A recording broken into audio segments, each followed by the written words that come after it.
নমস্কার কৃষ্ণপ্রেমী গুণী শ্রোতাজনেরা, ভক্তিপথে অটল থাকুন। ভগবান কৃষ্ণ আমাদের ডাকে সাড়া দেবেনই।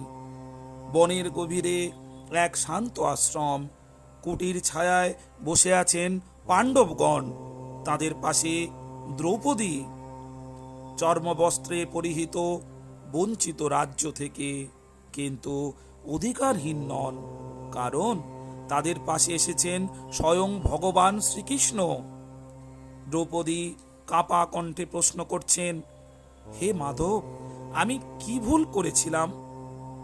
ধর্মের পথে থেকেও কেন এত লাঞ্ছনা? শ্রীকৃষ্ণের করুণাময় উত্তর, দ্রৌপদী, যখন তুমি অপমানিত হলে, তোমার কান্না শুধু মানব জাতির হৃদয় ছুঁয়ে যায়নি, তা পৌঁছে গিয়েছিল স্বর্গলোক পর্যন্ত। তুমি তোমার সর্বস্ব দিয়ে আমাকে স্মরণ করেছিলে, আমি কি না এসে থাকতে পারি? তিনি বললেন, অত্যাচার যতই প্রবল হোক, সত্য কখনো পরাজিত হয় না। ধর্মের পথে অটল থেকো, আমি তোমাদের পাশেই আছি।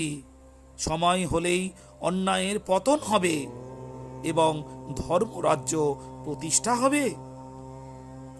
এই চিত্র শুধু একটি উপদেশ নয়, এটি আস্থার প্রতীক, শুদ্ধ ভক্তির প্রতিচ্ছবি, যেখানে ভগবান শ্রীকৃষ্ণ স্বয়ং তার ভক্তদের আশ্বাস দিতে অবতীর্ণ হন।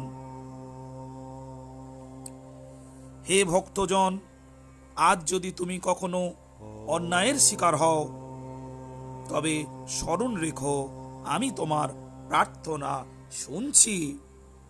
ধৈর্য ধরো, বিশ্বাস রাখো, কারণ আমি কখনো দেরি করি না। হে গুণী শ্রোতাজন, ভগবান শ্রীকৃষ্ণকে হৃদয়ে আটকে রাখুন। হৃদয়ে ধরে থাকলে ভগবান আমাদের ডাকে সাড়া দেবেন। তিনি আমাদের এই মৃত্যুময় কলিযুগ থেকে মুক্তি দেবেনই। তার নামগান করুন, হরে কৃষ্ণ, জয় শ্রী রাধে, জয় শ্রীকৃষ্ণ, সর্বদা স্মরণ করুন। আর কৃষ্ণ কথা ভালো লাগলে চ্যানেলটিকে সাবস্ক্রাইব করে রাখুন। প্রতিনিয়ত কৃষ্ণ কথা এই চ্যানেলের মধ্য দিয়ে আমি পরিবেশন করি। নমস্কার।